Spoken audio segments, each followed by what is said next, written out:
नमस्कार।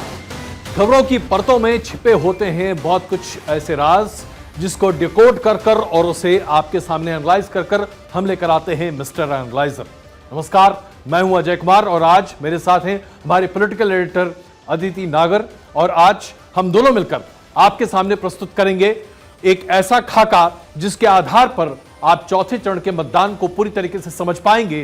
कहां क्या है बारीकियां और कहां छिपे हैं पेच, ये सारी बातें आपके सामने होगी। लेकिन उससे पहले बात करते हैं एक प्रमुख घटना की जो आज दिल्ली में हुई है। दिल्ली में आम आदमी पार्टी के प्रमुख और दिल्ली के मुख्यमंत्री अरविंद केजरीवाल को सुप्रीम कोर्ट की तरफ से बड़ी राहत मिली है। उन्हें 21 दिनों की जमानत मिली है और इस जमानत में कुछ शर्तें जरूर हैं, लेकिन अभी उन्हें चुनाव प्रचार का पूरा मौका मिलेगा।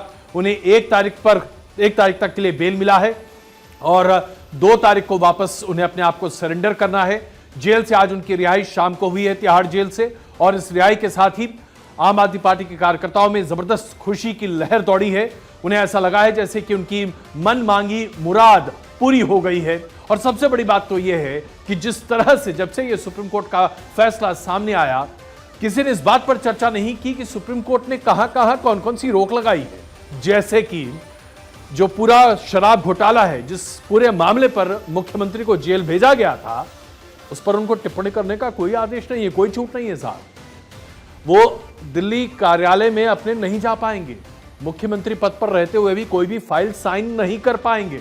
ये तमाम बातें हैं जो शर्तों के तौर पर उनके बेल के रखी गई हैं। इस पर अभी आम आदमी पार्टी के कर्ताओं के लिए कोई खास मायने नहीं है, क्योंकि ये जो बेल उन्हें दिया गया है, इस बेल के पीछे सिर्फ एक मकसद है और वो ये कि चुनाव प्रचार के दौरान आम आदमी पार्टी जो अपने आप को नेशनल पार्टी बताती है और नेशनल पार्टी है भी एक तरह से, उस पार्टी के प्रचार के भविष्य को अंधकारमय होता देख रही थी आम आदमी पार्टी के कार्यकर्ताओं के संरचना के आधार पर। और ऐसे में अरविंद केजरीवाल के जेल से बाहर आने से प्रचार करने का एक बहुत बड़ा हथियार उनको मिला।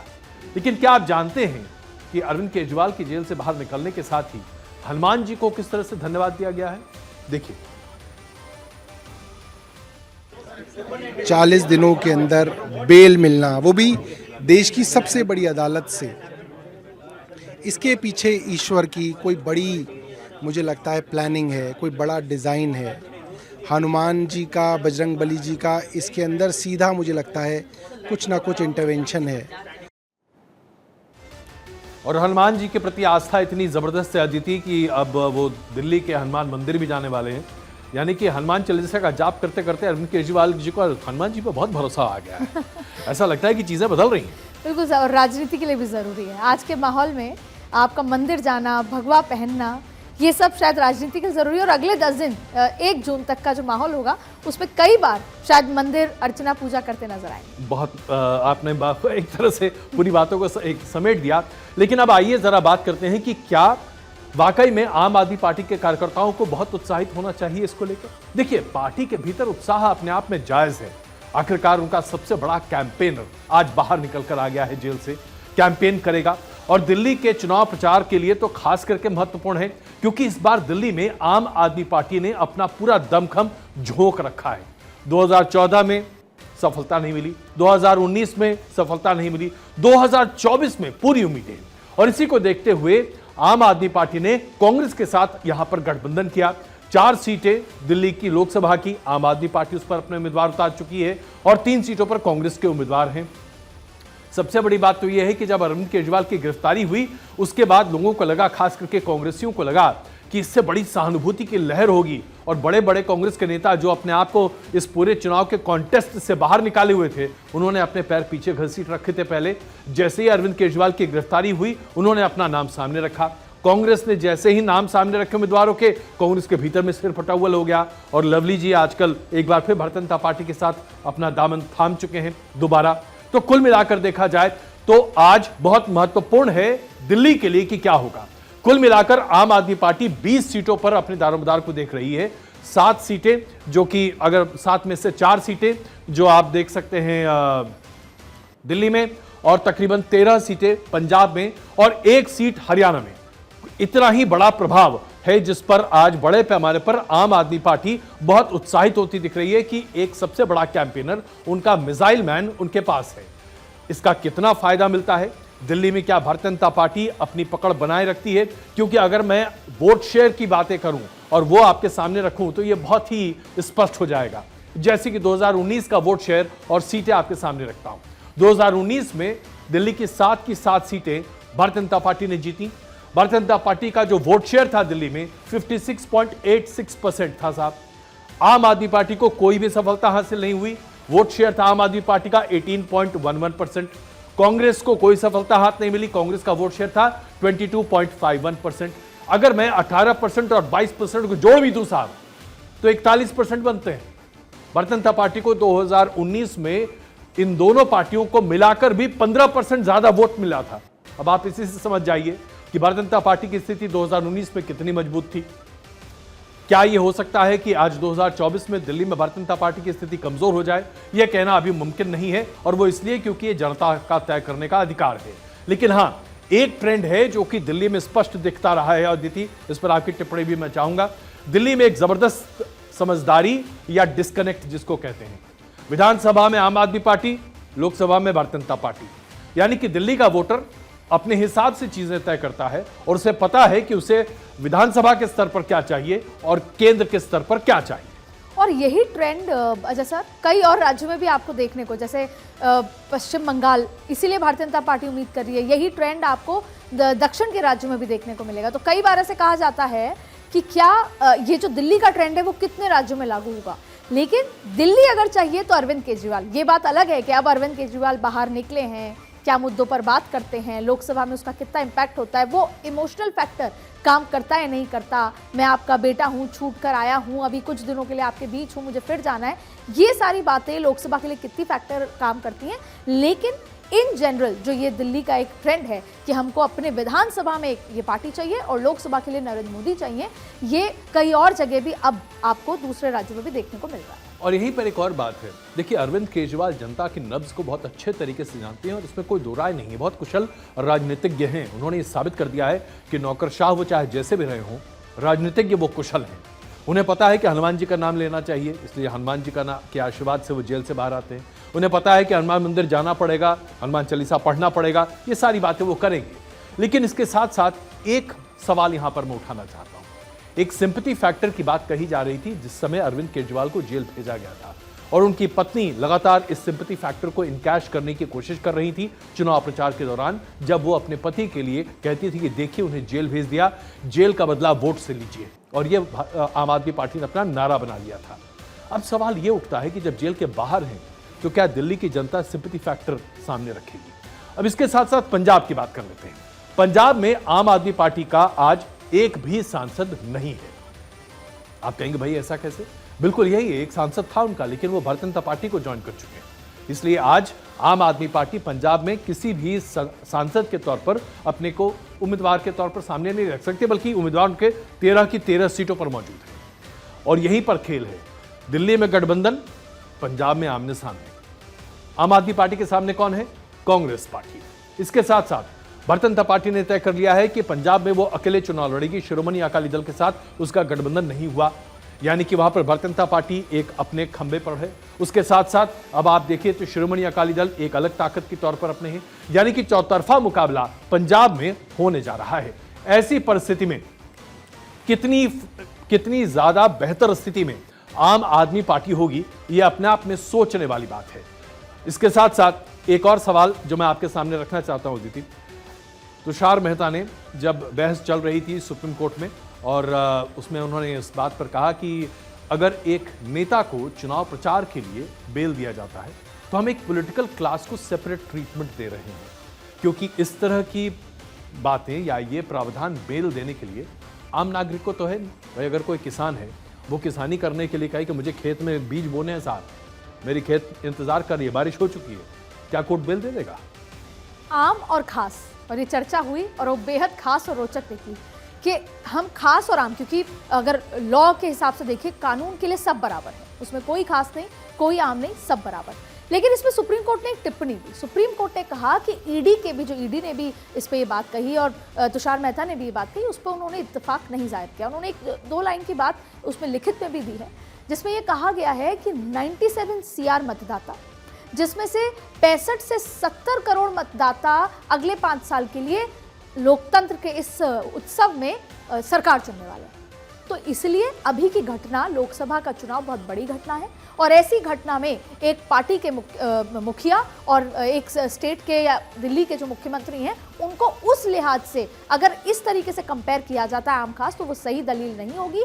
ऐसे में यही एक कारण है जिसकी वजह से उनको रिहा किया, जो बेल दी जा रही है, अदरवाइज इस बेल का सवाल नहीं उठता था। हालांकि अपने आप में बड़ा सवाल है कि जेल में रहते हुए भी आज भी वो मुख्यमंत्री हैं और ये अपने आप में एक बड़ा संवैधानिक सवाल है, इस पर आगे बहस जरूर रहेगी। लेकिन अब अरविंद केजरीवाल वाकई में कितना कमाल करके दिखाते हैं और क्या उनका जादू चलेगा, ये तो हम 4 जून को बेहतर तरीके से समझ पाएंगे जब हम विस्तृत चर्चा मतदान के बाद करेंगे। आइए आज की बड़ी खबर जो हम आपके सामने प्रस्तुत करने जा रहे थे, आदित्य और मैं आपके सामने एक पूरा खाका प्रस्तुत कर रहे हैं 96 सीटों का, जिसका मतदान 13 मई को होना है और इन सभी सीटों का जो एनालिसिस है वो आपके सामने हम प्रस्तुत करेंगे। जिन सीटों पर मतदान होना है, आंध्र प्रदेश की सभी 25 सीटें, तेलंगाना की सभी 17 सीटें, उसके साथ साथ तमाम अन्य राज्यों के, उत्तर प्रदेश की 13, उसके बाद महाराष्ट्र की 11 सीटें, मध्य प्रदेश की 8 सीटें और फिर हम पश्चिम बंगाल की 8 सीटें, बिहार की 5 सीटें, इस तरीके से सभी, और उड़ीसा का चुनाव शुरू होने जा रहा है, यानी कि पहला फेज उड़ीसा का इस बार है और झारखंड में भी पहला फेज मतदान 13 तारीख को शुरू हो रहा है। तो यानी कि काफी मजेदार ये फेज होने वाला है। 96 सीट अपने आप में बहुत महत्वपूर्ण ये पूरा मसला बना हुआ है। अब आइए सबसे पहले बात करते हैं आंध्र प्रदेश की, क्योंकि आंध्र प्रदेश में लोकसभा चुनाव के साथ साथ विधानसभा के चुनाव भी हैं। ऐसे में आंध्र प्रदेश की जो सभी 25 सीटें हैं अभी आपके सामने हैं, जिस पर आप देख रहे हैं, जहां पर मतदान होना बाकी है और 13 तारीख को यह मतदान होगा और इसके साथ ही आंध्र प्रदेश पूरी तरीके से लॉक हो जाएगा, ठीक वैसे ही जैसे तमिलनाडु और केरल पूरी तरीके से लॉक हो गए थे। यानी कि अब इसकी स्थिति क्या है 2019 की आपके सामने रखते हैं। 2019 में वाईएसआर कांग्रेस ने 25 सीटों में से 22 सीटों पर सफलता हासिल की थी और उनका वोट शेयर था 49.89%। टीडीपी, जो कि आज भारतीय जनता पार्टी की सहयोगी है, इसने 2019 में खुद अपने दम पर चुनाव लड़ा था, 3 सीटें इन्हें मिली थी, 40.19% वोट शेयर था। भारतीय जनता पार्टी को सफलता नहीं मिली थी और भारतीय जनता पार्टी को 1% से भी कम वोट शेयर मिला था। लेकिन इस बार मामला बहुत ही अलग दिखाई दे रहा है, क्योंकि इस बार चौतरफा कॉन्टेस्ट नहीं है, इस बार कॉन्टेस्ट सिर्फ 3 बड़ी गठबंधन या पार्टियों के बीच में है। सबसे पहले वाईएसआर कांग्रेस, जगनमोहन रेड्डी जो कि मुख्यमंत्री हैं, अपनी विधानसभा में सरकार बचा रहे हैं और लोकसभा में अपने 22 सीटों के इस टैली को बचाने की पूरी कोशिश कर रहे हैं। दूसरी तरफ भारतीय जनता पार्टी और टीडीपी ने अपना गठबंधन कर लिया है, जिसके साथ जनसेना भी आ चुकी है और इसे एक काफी कारगर और मजबूत गठबंधन कहा जा रहा है, खास करके जब आप इसे 2014 के लोकसभा के चुनाव के परिप्रेक्ष्य में देखते हैं। तीसरा गठबंधन है कांग्रेस, सीपीआई और सीपीएम का। लेकिन कांग्रेस की स्थिति किस तरीके से लगातार खराब होती चली जा रही है, इसके बारे में हम विस्तृत चर्चा के साथ आपको बताएंगे कि आगे क्या होने जा रहा है। जगनमोहन रेड्डी के लिए यह चुनाव बहुत ही महत्वपूर्ण है। हालांकि इसमें कोई शक नहीं कि जगनमोहन रेड्डी सरकार के ऊपर कई तरह के आरोप हैं, खास करके उनके ऊपर करप्शन, भ्रष्टाचार के कई मामले हैं, एंटी इनकम्बेंसी का फैक्टर वहां पर दिखाई दे रहा है। सबसे बड़ा मुद्दा जो आज जगन रेड्डी के सामने है वो है लैंड रिफॉर्म्स, क्योंकि जगन रेड्डी की सरकार ने लैंड रिकॉर्ड्स को अपडेट करने का पूरा ठेका एक प्राइवेट कंपनी को दिया है, जिसे लेकर पूरे राज्य में जबरदस्त विरोध है। और यह इसलिए क्योंकि आंध्र प्रदेश और तेलंगाना में मानसिकता, जो जन मानसिकता जमीन को लेकर किसानों के बीच में ठीक वैसे ही है जैसे कि आप यूपी और बिहार में देखते हैं।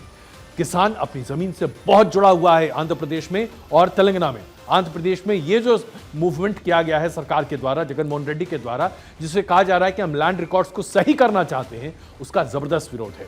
फायदे में क्या क्या बातें हैं? फायदे में जगनमोहन रेड्डी की नवरत्न वेलफेयर स्कीम है, जिसमें एक यहां पर दिक्कत निकल कर आ रही है कि जो वरिष्ठ नागरिक हैं उनको लेकर बहुत सारी दिक्कतें अभी आ रही हैं, उनको सारी सुविधाएं नहीं मिल पा रही हैं जो प्रॉमिस किया गया था।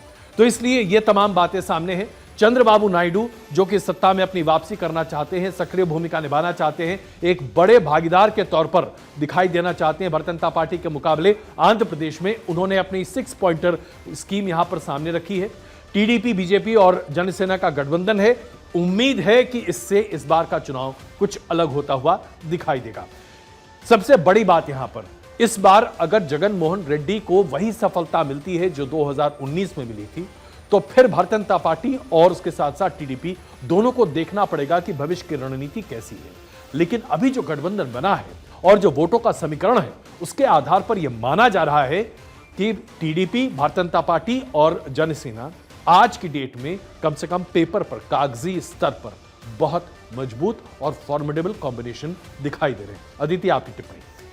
सर, ये बहुत रोचक आंध्रा का जो पूरा समीकरण है। कांग्रेस तो केवल इसलिए अपने आप को कॉन्फिडेंट मान रही है क्योंकि उन्होंने वाईएसआर की बहन को अपने साथ ले लिया है, तो जो सबसे बड़ा उनको जो कॉन्फ्लिक्ट, क्योंकि वैसे जनाधार के लिहाज से देखा जाए तो कांग्रेस बहुत कमजोर है, जैसा अभी थोड़ी देर पहले आपने कहा।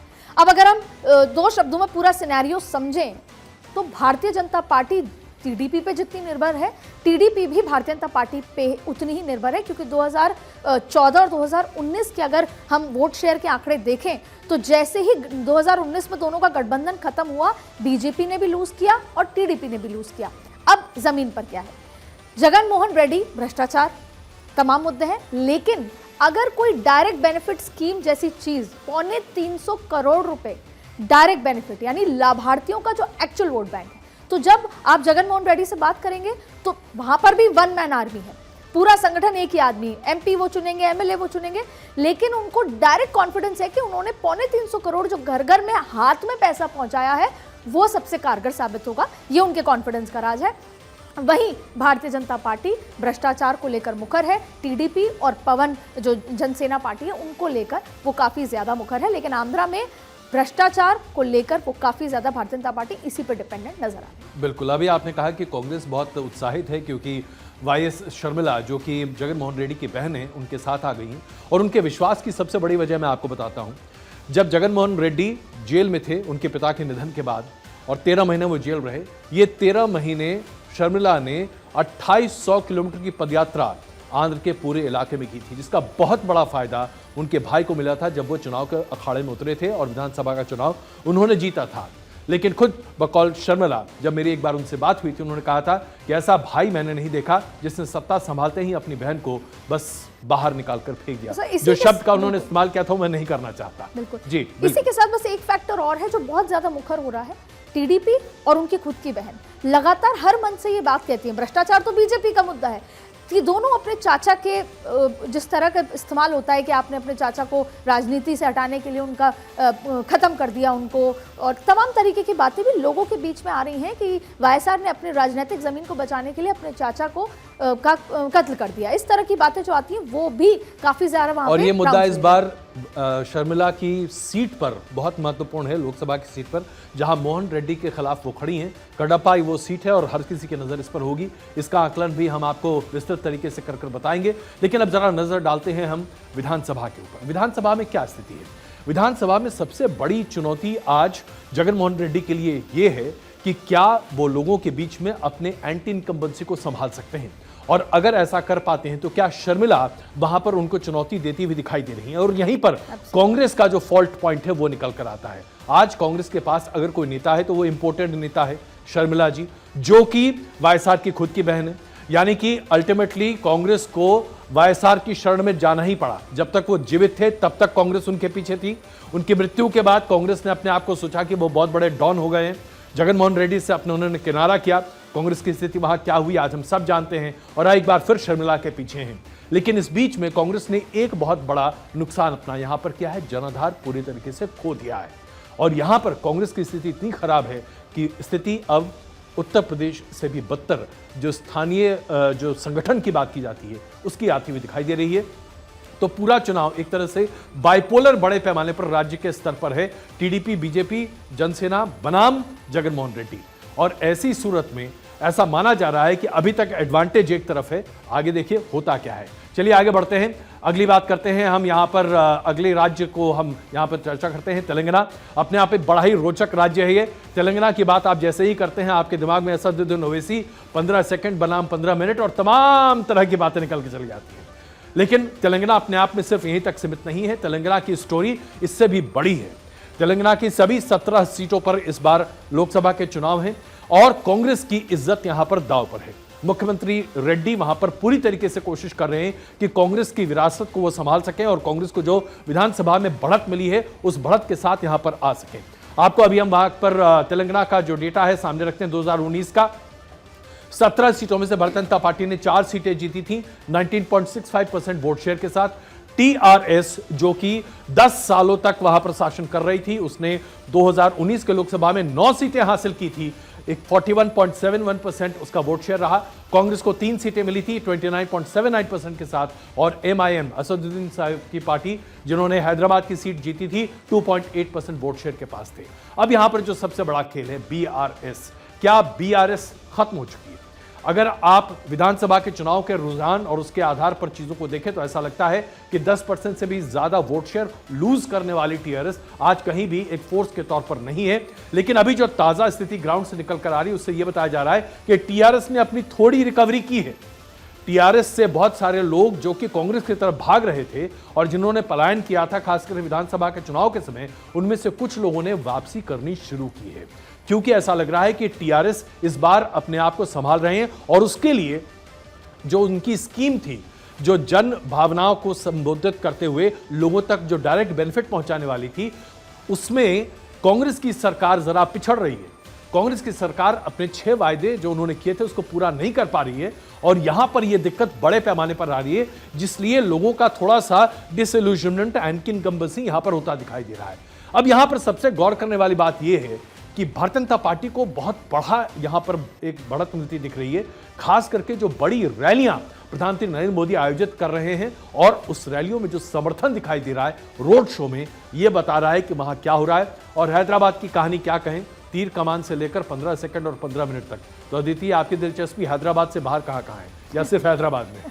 देखिए sir, greater Hyderabad Bharatiya Janata party का गढ़ है, जो उसके आसपास की तीनों सीट जो है। इसके अलावा दक्षिण और मध्य जो है वहां पर भारतीय जनता पार्टी का जो वर्चस्व कहें उतना बड़ा नहीं है, वहां पे बढ़ाने की चुनौती है। तो अब मुद्दा क्या है? मुद्दा दरअसल जैसा आपने कहा यहाँ पे भी मोरलेस अब बाइपोलर हो चुका है। अब सबसे बड़ी बात यह है कि बीआरएस अब अपने आप को वापस से 17 सीटों पर वापस से पिकअप कर रहे हैं, लेकिन सवाल यह है कि भारतीय जनता पार्टी ने पूरे तरीके से ये मोर्चा खोल दिया कि जो भ्रष्टाचार और परिवारवाद बीआरएस ने किया वो डबल पैमाने पे आरआर टैक्स, डबल टैक्स, यानी एक बार फिर इसको रीइंफोर्स कर दिया कि जैसे आपको बीआरएस ने ठगा अब आपको कांग्रेस वैसा ठग रही है। आपने जिन स्कीम्स की बात की उन स्कीम से फेलियर हो गया, अभी तक लागू उनको पूरी तरीके से नहीं कर पाए, क्योंकि दक्षिण बहुत महत्वपूर्ण है और दक्षिण के अगर 3 राज्य भारतीय जनता पार्टी के लिए जड़ी बूटी हैं, उसमें दूसरे नंबर पे कर्नाटक के बाद आता है तेलंगाना। और तेलंगाना वो राज्य है जहां पर भारतीय जनता पार्टी जेन्युइनली अपना इजाफा एक्सपेक्ट कर रही है, यानी 4 सीटों से अब वो अपने आप को 7 या 8 पे मान रही है। तो ये जो विस्तार करना चाहती है, इसके लिए सबसे बड़ा हथियार है जो बीआरएस का संगठन शिफ्ट करना और दूसरा भ्रष्टाचार पर कांग्रेस को लगातार घेरते रहना। बिल्कुल, तो आइए अब इसके साथ ही हम महाराष्ट्र का रुख करते हैं। महाराष्ट्र में 11 सीटें हैं जहां मतदान होना है। महाराष्ट्र में एक के बाद एक अलग अलग फेजेस में चुनाव हो रहे हैं, लेकिन इस बार जिन सीटों पर मतदान होना है साहब, उसमें एक बहुत महत्वपूर्ण बात है। ये सारी सीटें अपने आप में इसलिए महत्वपूर्ण है क्योंकि इन इलाकों में मुस्लिम आबादी भी अपने आप में एक बड़ी संख्या रखती है।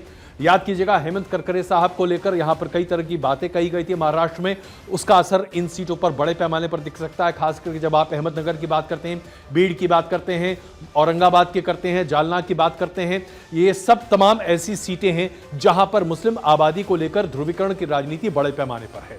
और यहां पर हम आपसे बताना चाहते हैं कि इन सीटों पर जो अगर हम जो डेटा है उसके आधार पर देखें तो महाराष्ट्र की 48 सीटों में वोट शेयर एनडीए का 41% सीटें मिली, 41 सीट्स मिली थी, 51.34% वोट शेयर आया था। यूपीए के पास 5 सीटें थी, 32% वोट शेयर था।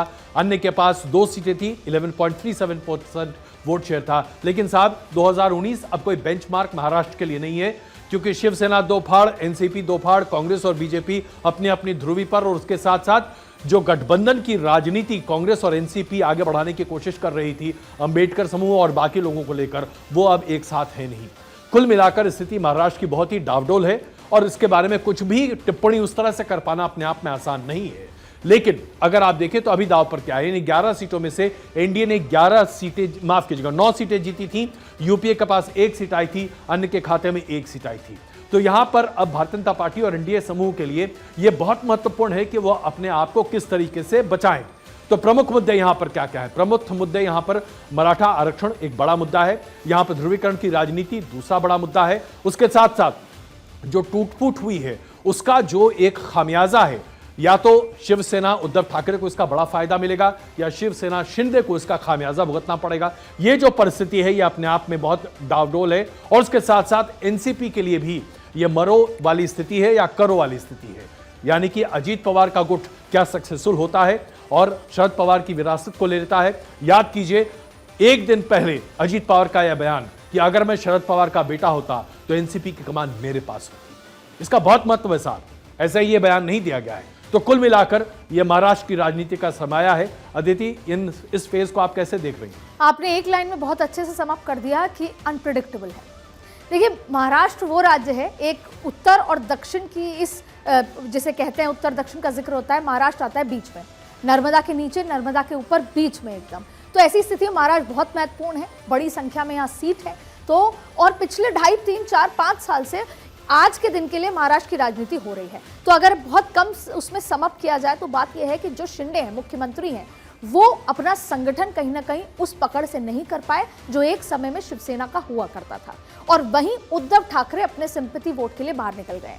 तो लड़ाई सिर्फ यह है कि शिंदे किस तरीके से अपने संगठन, क्योंकि वहां पर वार्ड पर भी वार्ड के जो धुरी हुआ करते थे वो पूरी राजनीति तय करते थे, तो संगठन मजबूत नहीं है। उद्धव ठाकरे सिंपैथी वोट लेना चाहते हैं और वहीं भारतीय जनता पार्टी क्या कामयाब हो पाएंगी ये कहने में कि उद्धव ठाकरे अपनी विचारधारा से हट गए थे, बाला साहब वाली विचारधारा नहीं थी, इसलिए हमने उनका साथ छोड़ दिया। तो तमाम तरीके की बातों के बीच में ये सब कुछ अनप्रिडिक्टेबल है लेकिन बहुत रोचक है। अदिति, एक नई टर्मिनोलॉजी लेकर हम इस बार मिस्टर एनालाइजर में सामने आ रहे हैं। कल हमने एक रिपोर्ट प्रस्तुत की थी मिस्टर एनालाइजर में, जिसमें हमने कहा था कि इस बार 6 ऐसे राज्य हैं जो स्विंग स्टेट्स की भूमिका निभाएंगे। देखिए, अमेरिका में इसको लेकर बहुत पहले से तय है कि अगर आप फ्लोरिडा की बात करते हैं तो या तो वो सरकार बनाती है या हराती है, यानी कि अगर आप फ्लोरिडा जीत गए तो सब जीत गए। आज महाराष्ट्र एक ऐसा ही राज्य है, अगर आप महाराष्ट्र जीते तो फिर आप देश की राजनीति पर कब्जा कर सकते हैं। और आइए अब सुपर स्टेट उत्तर प्रदेश की बात करते हैं। इसको भी मैं स्विंग स्टेट की संज्ञा में रखता हूं क्योंकि उत्तर प्रदेश तय करता है कि देश का भविष्य कहां होगा। लेकिन जैसा कि अदिति और मैं अभी ब्रेक में बात कर रहे थे, इस बार लगता है कि महाराष्ट्र तय करेगा कि देश कहां और किसके पास जा रहा है। इस बार दिल जरा शिफ्ट हो गया, सेंटर ऑफ द लेफ्ट की तरफ होता हुआ दिखाई दे रहा है अदिति, है ना। तो आइए जरा चर्चा करते हैं उत्तर प्रदेश की। उत्तर प्रदेश में जिन सीटों पर मतदान होने हैं, इटावा, कन्नौज, अकबरपुर, बहराइच, धरोहर, खीर, फर्रुखाबाद, हरदोई, कानपुर, शाहजहांपुर, सीतापुर, उन्नाव। इसमें अगर दिलचस्पी मेरे व्यक्तिगत तौर से है तो भाई कन्नौज में इस बार खुशबू किस तरफ बहेगी? इस बार क्या अखिलेश यादव अपना यहां पर जादू दिखाएंगे? यह अपने आप में बड़ी बात है। अगर हम यहां पर देखें तो उत्तर प्रदेश के आंकड़े आपको पहले ही से पता है। यहां पर भारतीय जनता पार्टी ने पूरे तरीके से अपना स्विंग स्टेट के तौर पर काम किया था और 2019 में भारतीय जनता पार्टी को अच्छी सफलता मिली थी। 64 सीट्स एनडीए को मिली थे, 51.19% वोट शेयर था। कांग्रेस को 1 सीट मिली थी, समाजवादी पार्टी, बीएसपी और आरएलडी एक साथ थे, 15 सीटें मिली थी 39.23% के साथ। लेकिन इस बार यह गठबंधन छिद्रजत है। इस बार एसपी और कांग्रेस एक साथ हैं, बीएसपी अलग चुनाव लड़ रही है और आरएलडी बीजेपी के पास पहुंच गई है। तो यानी उत्तर प्रदेश का पूरा डायनेमिक्स बदला हुआ है। जिन सीटों पर मतदान 13 तारीख को होने, इन सभी 13 सीटों पर भारतीय जनता पार्टी ने जीत हासिल की थी। यहीं पर सवाल है साहब कि क्या अखिलेश यादव इस बार समाजवादी पार्टी के मुखिया के तौर पर और अपने सीट के हिफाजतें करने वाले एक लीड नेता के तौर पर अपने पिता की विरासत को बचा पाएंगे कि नहीं? मैनपुरी में उनकी पत्नी, कन्नौज में खुद अखिलेश यादव। ये अपने आप में बहुत बड़ा कॉम्बिनेशन है, इस पर हर किसी की नजर होगी। भारतीय जनता पार्टी के लिए चुनौती यह है कि किस तरीके से वो अपनी इस सीट के आंकड़े को बचा सके। 13 सीटें इस बार दांव पर भारतीय जनता पार्टी के लिए हैं। लेकिन यहां पर अभी तक जो हम मान के चल रहे थे, पार्टी स्पॉइलर बीएसपी का रोल क्या होगा? जैसा कि हम देख रहे हैं, बीएसपी की सुप्रीमो मायावती ने अपने भतीजे को अभी जरा अपरिपक्व कहकर किनारे कर दिया है। ये भी बातें कही जा रही थी कि शायद वो बहुत ही ज्यादा अग्रेसिव कैंपेन कर रहे थे समाजवादी पार्टी के साथ साथ भारतीय जनता पार्टी को भी एक ही झटके में लपेट रहे थे और इस वजह से मायावती ने उन्हें अपने रास्ते से जरा अलग किया कि भाई साहब जरा राजनीति समझ लीजिए। अभी वहां क्या खेल चल रहा है परिवार की, इसके बारे में एक बार चर्चा कर चुके हैं, दोबारा विस्तृत चर्चा करेंगे क्योंकि वो दलित राजनीति है। लेकिन यहां पर एक बात निकल कर आती है, दलित वोट बैंक 2019 में भी बड़े पैमाने पर बीजेपी के साथ गया था, 2014 में भी बड़े पैमाने पर बीजेपी के साथ गया था। यानी कि दलित वोट बैंक में भारतीय जनता पार्टी की सेंध लगाने की कोशिश लगातार सफल हो रही है। क्या आज इसमें सफलता नहीं मिलेगी? ये एक बहुत बड़ा सवाल है, क्योंकि जो लाभार्थी वर्ग है वो बड़े पैमाने पर दलित वोट है, और इस दलित वोट पर जिस तरीके से भारतीय जनता पार्टी ने अपनी सक्रियता निभाई है वो बड़ी बात है। उसके साथ साथ जो हम शेड्यूल कास्ट रिजर्व सीट की बात करते हैं, एससी रिजर्व सीट पूरे देश भर में जब आप उसका आंकलन निकालेंगे तो भारतीय जनता पार्टी का स्ट्राइक रेट 80% है साहब। 80% एससी रिजर्व सीट पर भारतीय जनता पार्टी के उम्मीदवार जीतते हैं। तो क्या इन सीटों पर भी इस बार बड़े पैमाने पर आप इस बात को होते हुए देखेंगे, भारतीय जनता पार्टी अपने परफॉर्मेंस को दोहरा सकेगी? ये बड़ी बात है अदिति। एब्सोल्युटली सर, एक ही लाइन में आपने कहा कि यहाँ पर चुनौती है अपने परफॉर्मेंस को दोहराने की।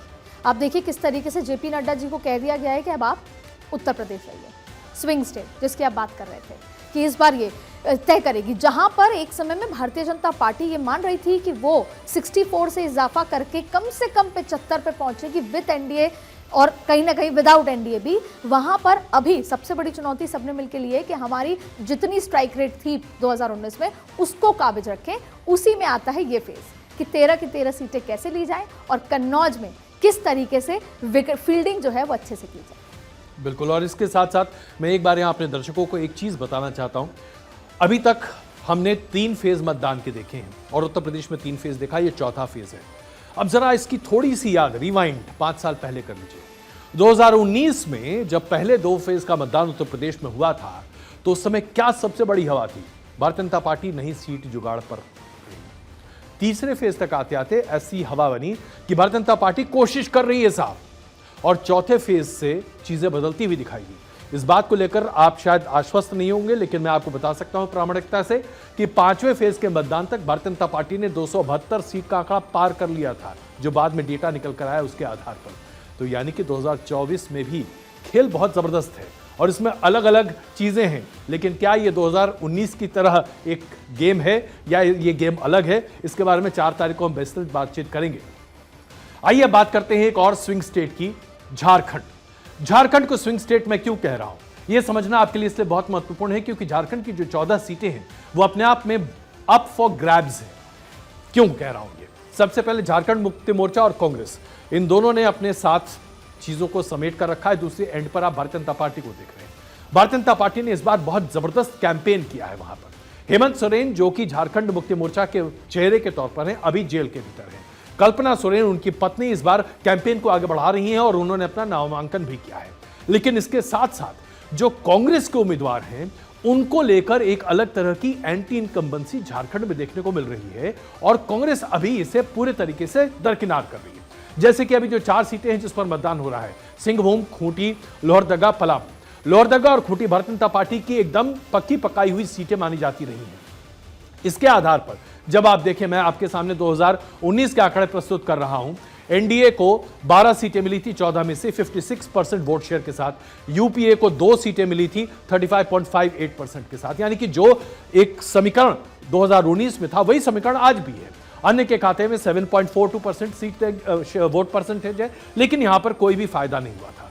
अभी जो 4 सीटों पर मतदान है इसमें से एनडीए के खाते की 3 सीटों पर मतदान है और यूपीए के खाते की 1 सीट पर मतदान है। चंपाई सोरेन की भूमिका इस बार कुछ सीटों पर जरूर दिखाई देगी, लेकिन उन्हें कभी भी वोट कैचर के तौर पर नहीं देखा गया। सिर्फ 1 सीट पर उनका अपना बड़े पैमाने पर अस्तित्व देखा जाता रहा है। तो ये बताता है कि बहुत ही जबरदस्त इस बार भूचाल आ सकता है, क्योंकि हेमंत सोरेन है नहीं और कल्पना सोरेन की एक्सेप्टेबिलिटी, खास करके परिवार में जब खुद अंदर में विवाद हो तो कहां होगी और कितनी होगी? अदिति। और सीता सोरेन चली गई हैं भारतीय जनता पार्टी के पास। तो यहाँ पर 2 बड़े फैक्टर, एक आदिवासी और एक कुर्मी। और भारतीय जनता पार्टी ने बड़े सलीके से स्मार्टली कुर्मी एक तरफ से और जो आदिवासी वोट बैंक, दोनों पे बड़े बड़े लीडर्स, अपने पुराने लीडर्स को भी इस बार इंक्लूड किया है, जो एक बार कहीं ना कहीं माना जा रहा था कि साइडलाइन हो चुके हैं।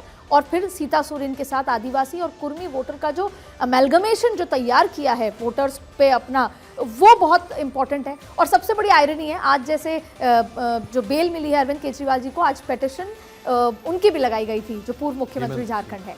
लेकिन सवाल ये उठता है कि बस मुख्यमंत्री होना और ना होना, अगर वो मुख्यमंत्री पद से इस्तीफा नहीं दिए होते तो शायद आज डिपेंडिंग ऑन द केस कुछ फर्क पड़ता, दोनों केसेस को अगर कंपेयर किया जाए।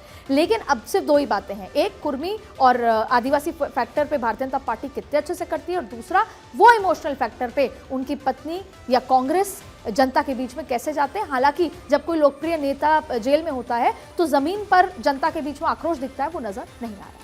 इसमें एक और चीज़ है जो हम किसी भी तरीके से मिस नहीं कर सकते। झारखंड में नेताओं के घर से और उसके साथ साथ तमाम अधिकारियों के घर से जो नोटों की गड्डियां बरामद हुई हैं, उन तस्वीरों को अगर आप सिर्फ सर्कुलेट कर दें तो वो अपने आप में काफ़ी है बताने के लिए कि राज्य में भ्रष्टाचार कितने बड़े पैमाने पर है। और ये मुद्दा वाकई में आज स्टिक कर रहा है जेएमएम और कांग्रेस कंबाइन के ऊपर, जो बहुत ही ज़्यादा घातक होने जा रहा है इन फेवर ऑफ बीजेपी। बिल्कुल बिल्कुल। तो ऐसे में आइए एक और राज्य की बात करते हैं, पश्चिम बंगाल, जहां पर खेला हो रहा है साहब। और ये खेला इतना ज़बरदस्त है कि अब तो मुझे लगता है कि मुझे अब कहना पड़ेगा कि इस बार दो ऐसे राज्य हैं जहां पर कुछ भी समझ में नहीं आ रहा कि हो क्या रहा है। पहला महाराष्ट्र, जो कि डे 1 से नहीं समझ में आ रहा था, क्योंकि वहां पर इतनी अलग अलग पार्टियां हो गई हैं, सबके अलग अलग वो वोट बैंक्स हैं, इतना क्रिस क्रॉस है कि लगता है कि टेलीफोन एक्सचेंज पुराने ज़माने वाला है, सब जगह के तार एक दूसरे में घुसे हुए हैं। यहां पर पश्चिम बंगाल में ममता बनर्जी ने तो जबरदस्त खेल कर दिया। आप देखिए किस तरीके से संदेश खाली को लेकर तरह तरह के वीडियो सामने आ रहे हैं। ये वायरल वीडियो पूरे पश्चिम बंगाल की राजनीति को एक अलग दिशा में लेकर जा रहे हैं। अब रेखा पात्रा, जो कि भारतीय जनता पार्टी के उम्मीदवार है, वो भी ये कह रही है कि पता नहीं राष्ट्रपति से मिलने कौन गया था। ये एक वीडियो सर्कुलेट हो गया है, इस वीडियो को नकारा है भारतीय जनता पार्टी ने, लेकिन इसका असर पड़ रहा है। और ये असर किस तरीके से प्ले आउट करेगा, इसके बारे में अभी कह पाना बहुत मुश्किल है। बंगाल के बड़े से बड़े घाघ जर्नलिस्ट भी अभी ये तय नहीं कर पा रही कि क्या होने जा रहा है। लेकिन जिन सीटों पर मतदान है वो अपने आप में महत्वपूर्ण है। बहरामपुर, कृष्णनगर, उसके साथ साथ बर्धमानपुर, बर्धमान दुर्गपुर, आसनसोल याद कीजिएगा, बहुत महत्वपूर्ण है, और उसके साथ साथ बीरभूम। लेकिन एक सीट है जिस पर वाकई में सबकी नजरें गड़ी हुई हैं, और वो है बहरामपुर, जहां से अधीर रंजन चौधरी साहब अपनी उम्मीदवारी को लेकर सामने हैं। कांग्रेस के leader of opposition of the house Lok Sabha के हैं, बड़बोले हैं, इसमें कोई शक नहीं है। इन्हीं की वजह से कांग्रेस और टीएमसी के बीच में गठबंधन ना हुआ। टीएमसी कभी इनको माफ करने वाली नहीं है, और अगर इस बार इन्होंने सीट नहीं निकाली तो वाकई में शायद इनके राजनीतिक भविष्य का सूर्यास्त इस लोकसभा चुनाव के साथ हो सकता है। उनके सामने कौन खड़े हैं? एक ऐसे क्रिकेटर जिन्होंने पहले भारतीय जनता पार्टी में कई बार बल्लेबाजी की, लेकिन अब टीएमसी के साथ बल्लेबाजी कर रहे हैं। तो अब जो स्थिति बनती हुई दिखाई दे रही है वो अपने आप में बहुत महत्वपूर्ण है। अदिति, आपकी एक छोटी टिप्पणी इस पर। बिल्कुल सर, जैसे हमने पहले ब्रेक में बात कर रहे थे कि एक समय में लखनऊ से दिल्ली का रास्ता आता था, इस बार जैसे आपने स्विंग स्टेट की बात की, तो इस बार अगर इतना बड़ा मैंडेट जो मोदी जी या बीजेपी ने रखा है 400 पार का, वो यहाँ से आता है, पश्चिम बंगाल, महाराष्ट्र और बिहार। इसलिए बिहार बहुत ज़्यादा, पश्चिम बंगाल बहुत ज़्यादा इंपॉर्टेंट है। और बीजेपी की ही पिच पर आकर ममता बनर्जी शुरुआत से खेलती आई हैं, चाहे लोग विधानसभा देख लीजिए, चाहे लोकसभा। तो ये जो आपने बातें कही, अब आपने स्विंग स्टेट बिहार की बात कर दी, तो उसके बारे में चर्चा करनी ही पड़ेगी। बिहार भी एक ऐसा स्विंग स्टेट इस बार बना हुआ साहब, जो शायद ही लोग समझ पा रहे हैं। बिहार में जिन सीटों पर मतदान होना है वो 5 हैं: दरभंगा, उजियारपुर, समस्तीपुर, बेगूसराय, मुंगेर। अब देखिए ये जो तमाम सीटें हैं, इनमें ध्रुवीकरण की राजनीति भी है। बेगूसराय है जहां पर वामपंथ दलों का अपना जोर भी है। मुंगेर, जहां पर एक जमाने में रेड आर्मी और उसके साथ साथ वामपंथ दलों का जोर हुआ करता था, लेकिन आज भारतीय जनता पार्टी के रंग में रंगती हुई दिखाई देती है। कई तरह के कॉम्बिनेशन हैं। तो यहां पर गिरिराज सिंह की सीट बेगूसराय अपने आप में बड़ी महत्वपूर्ण है, उसे लेकर कई बार चर्चाएं हो रही हैं। इस पूरे आधार पर देखें तो बिहार में भारतीय जनता पार्टी को और एनडीए गठबंधन को बहुत अपूर्ण सफलता मिली थी 2019 में। 39 out of 40, 53% vote share. RJD और कांग्रेस को एक सीट मिली थी, 30% वोट शेयर। इस बार तेजस्वी यादव जबरदस्त तरीके से कैंपेन कर रहे हैं, और मुझे कहना पड़ेगा कि उन्होंने साम दान दंड भेद सब कुछ इख्तियार कर लिया साहब। यहां तक कि ममता दीदी से भी बहुत कुछ सीख लिया है। अभी हाल एक वीडियो उन्होंने रिलीज किया अपना, कह रहे थे कि कमर में इतनी व्यथा है, व्यथा बिहार में कहते हैं दर्द को, कमर में इतनी व्यथा बा कि कमरवा झटकाई था। मतलब बड़े ही अलग अंदाज में वो ये कह रहे हैं कि भाई बहुत दर्द हो रहा है, और वो इसलिए कि कैंपेन करने में बहुत समस्या आ रही है, वेट जरा बढ़ गया है। लेकिन अब इसके साथ साथ वो अपनी कमर की पट्टी को भी दिखा रहे हैं, ठीक वैसे जैसे ममता बनर्जी अपने पैर के प्लास्टर को 2019 में दिखा रही थी, लोकसभा और विधानसभा के चुनाव में भी प्लास्टर दिखा रही थी, इस बार भी 2-3 बार गिनी है वो। तो ये एक अलग तरह की राजनीति है जिसको अब अख्तियार करने की कोशिश की जा रही है। लेकिन सबसे बड़ी बात यह है कि क्या भारतीय जनता पार्टी इस बार अपने परफॉर्मेंस को रिपीट कर पाती है? क्या एनडीए यहां पर अपना परचम लहरा पाता है? अदिति।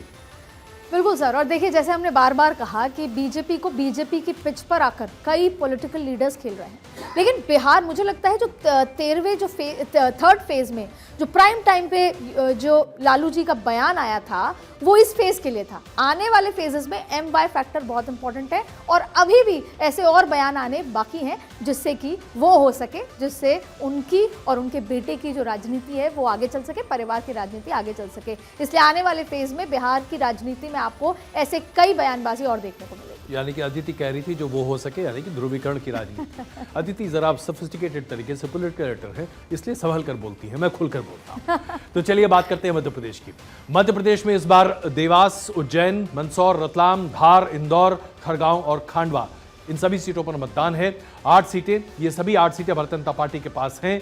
मध्य प्रदेश में सभी सीटों पर भारतीय जनता पार्टी को सफलता मिली थी, सिर्फ एक को छोड़कर 2019 में।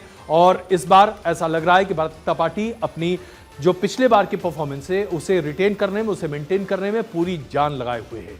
लेकिन अभी जिन सीटों पर मतदान 13 मई को होने जा रहा है, इन सभी सीटों में जो 8 सीटें हैं सब पर भारतीय जनता पार्टी ने अपनी जीत हासिल की थी। इस दौर के मतदान के साथ मध्य प्रदेश के चुनाव खत्म हो जाएंगे और उसके साथ साथ मध्य प्रदेश को भी एक तरह से हमें लॉक करना पड़ेगा।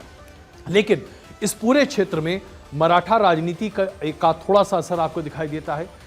जो ध्रुवीकरण की राजनीति है मध्य प्रदेश में बड़ी ही सीमित है, लेकिन इस क्षेत्र में ध्रुवीकरण की राजनीति का असर भी आपको दिखाई दे सकता है। और सबसे बड़ी बात यह है कि ये पूरा रिलीजियस सर्किट जिसको हम कहते हैं उसका ये एक हिस्सा है। इंदौर और उसके आसपास के पूरे इलाके में रिलीजियस सर्किट, और उसका प्रभाव भारतीय जनता पार्टी की राज्य की सरकार और केंद्र की सरकार का कितना बड़ा होगा ये तो हम 4 जून को तय कर पाएंगे। लेकिन अभी तक जो संकेत मिल रहे हैं भारतीय जनता पार्टी के लिए मध्य प्रदेश में कुछ चुनौतियां जरूर हैं, लेकिन ये डिपेंड करता है कि स्टेट लीडरशिप और उसके साथ साथ सेंट्रल लीडरशिप इसे किस तरीके से आंकती है। अदिति। और एक और चीज डिपेंड करती है कि जो इनफाइटिंग है जो मध्य प्रदेश में काफी है इंटरनली भारतीय जनता पार्टी के लिए, वो कितना बैलेंस हो पाता है।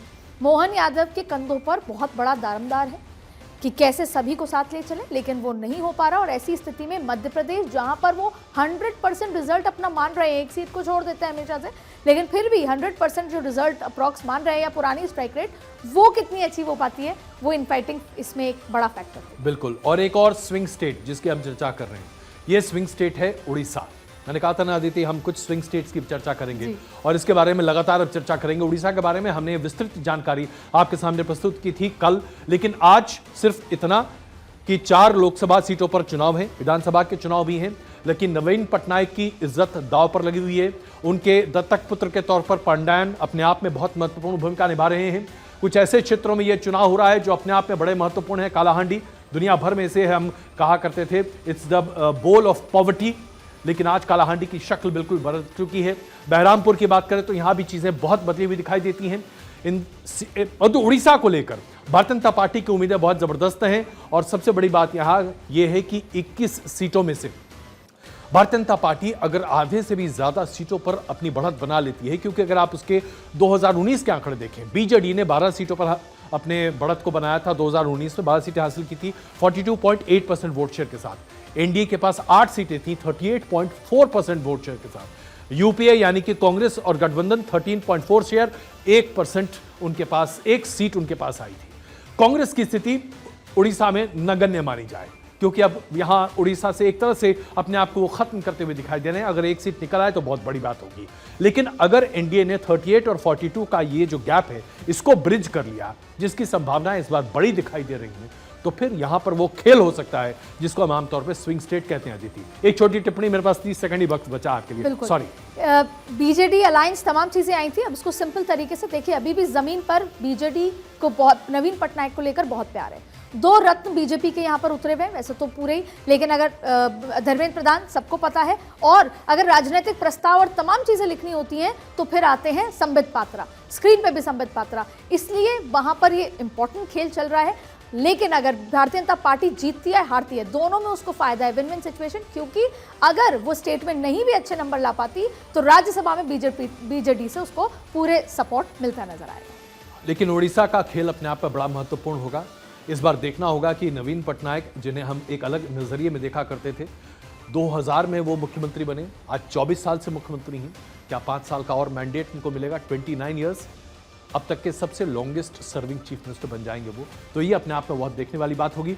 विस्तृत जानकारी और विश्लेषण के साथ सोमवार को हम सुबह सुबह आपको मिलेंगे और फिर बताएंगे माइन्यूट डिटेल्स।